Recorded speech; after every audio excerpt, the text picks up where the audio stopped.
Yo les gars, what's up sur une nouvelle vidéo. Aujourd'hui, on va parler sur le système solaire. Autour du Soleil gravitent 8 planètes, au moins 5 planètes naines, plusieurs centaines d'astéroïdes et de comètes et d'autres corps célestes. Ensemble, ils forment le système solaire, né il y a 4,6 milliards d'années environ. À lui seul, le Soleil représente 99,9% de la masse du système. Parmi les planètes, on distingue les rocheuses à la surface solide et les gazeuses. Autour du Soleil, les planètes ne tournent pas à la même vitesse. Plus elles sont éloignées, plus il leur faut du temps pour faire un tour. Le système solaire n'est pas figé dans la Voie lactée. Il se déplace à la vitesse de 220 km par seconde.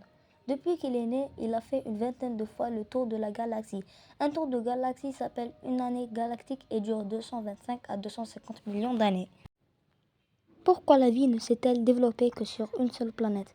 C'est l'eau qui permet la vie sur les planètes. Et pour que les planètes puissent en accéder à l'état liquide, elles doivent être à la bonne distance du Soleil. Trop près, l'eau s'évapore sous l'effet de la chaleur intense des rayons. Trop loin, elle gèle. Entre 152 et 235 millions de kilomètres que se situe la région habitable du système solaire. Mars et la Terre se trouvent dans cette zone, mais aujourd'hui, seule la Terre est porteuse de vie. L'atmosphère de Mars est trop fine et ne maintient pas la planète à la bonne température.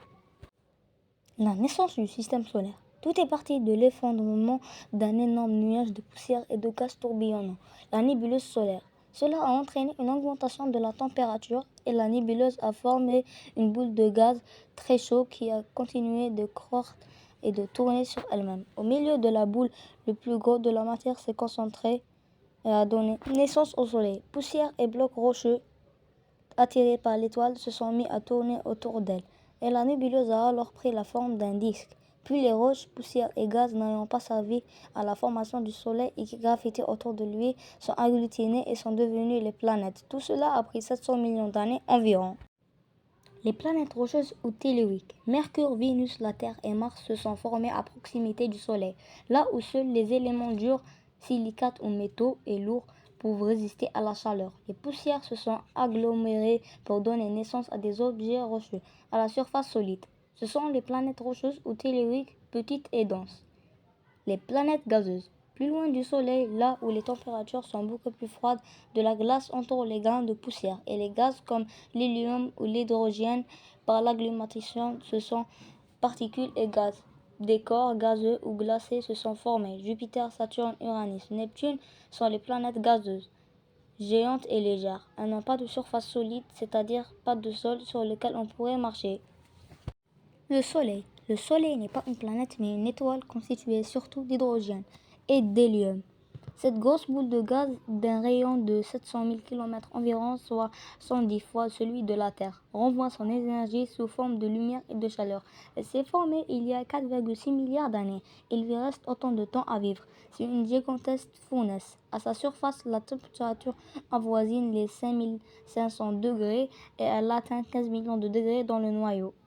Il est possible de s'approcher du Soleil à moins de plusieurs dizaines de millions de kilomètres sous peine d'être brûlé. La place du Soleil dans la galaxie.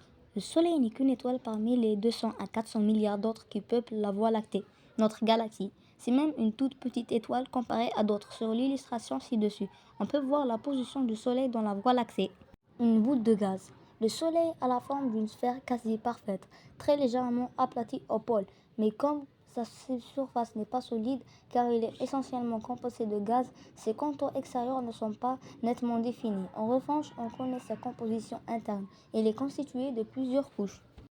La couronne, étendue sur plusieurs millions de kilomètres, c'est en quelque sorte l'atmosphère du Soleil, sauf qu'elle est irrespirable et étouffante. La température est frôlant le million de degrés. On peut l'apercevoir lors des éclipses totales. De la matière peut s'échapper de la couronne. Ce sont les éjections coronales, des éruptions solaires géantes et très violentes. Une étoile pleine d'énergie. C'est dans le noyau que se fabrique l'énergie solaire. Les atomes d'hydrogène et qui s'électrochoquent sans cesse fusionnent pour se transformer en hélium, ce qui libère une énergie phénoménale chaque seconde. 610 millions de tonnes d'hydrogène sont ainsi converties en hélium. Partie du noyau, cette énergie met 1 million d'années pour atteindre la surface, puis voyage sous forme de particules et de différents rayons à la vitesse de 300 000 km par seconde. Les rayons infrarouges invisibles transmettent la chaleur. Les rayons lumineux visibles sont à l'origine de la lumière du jour et de couleur. Les rayons ultraviolets, eux, sont imperceptibles à l'œil humain. La vie sur Terre. C'est grâce au Soleil que la vie est apparue sur Terre. Depuis 4,6 milliards d'années, il lui apporte lumière et chaleur. Situé à environ 150 millions de kilomètres de la planète bleue, il en est suffisamment éloigné pour ne pas la brûler et suffisamment proche pour qu'elle ne soit pas transformée en un bloc de glace invivable. Sans lui, il ferait éternellement nuit et froid, et la Terre serait dépourvue de toute forme de vie. Maître de vent et de l'eau, le Soleil est aussi responsable des saisons et des climats. À l'origine de la vie. La lumière du soleil est une source d'énergie fondamentale pour les êtres vivants. Elle est le point de départ de toute une chaîne. Les carnivores, pour vivre, se nourrissent d'animaux herbivores qui se nourrissent de plantes qui elles-mêmes se nourrissent de la lumière du soleil. De plus, l'énergie solaire réchauffe l'eau des océans qui s'évapore en altitude. Sur cette vapeur d'eau se transforme en gouttelettes qui s'agglomèrent pour former le nuage, lesquels de se déverser en pluie, neige ou grêle. Le soleil est donc l'origine du cycle de l'eau, indispensable à la vie. Le trajet des rayons solaires. La lumière échappée de la surface du soleil parvient sur la Terre en 8 minutes. Mais tous les rayons solaires n'atteignent pas le sol terrestre. Une partie d'entre eux est arrêtée par l'atmosphère et directement envoyée dans l'espace. Les rayons lumineux absorbés par la surface de la Terre, eux, sont transformés en chaleur et s'échappent à nouveau sous forme de rayons qui rebondissent en partie sur les gaz à effet de serre, vapeur d'eau, gaz carbonique, méthane et ozone, présents dans l'atmosphère avant d'être ramenés vers la Terre comme un boomerang à la manière des vitres d'une voiture qui impressionnent la chaleur à l'intérieur du véhicule.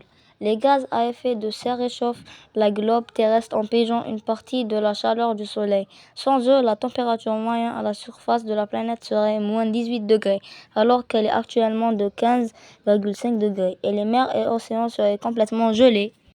Sinon, merci les gars d'avoir suivi cette vidéo. Si vous voulez une partie 2 du climat terrestre, n'oubliez pas de liker, de vous abonner et cliquer la cloche pour ne pas rater la deuxième partie.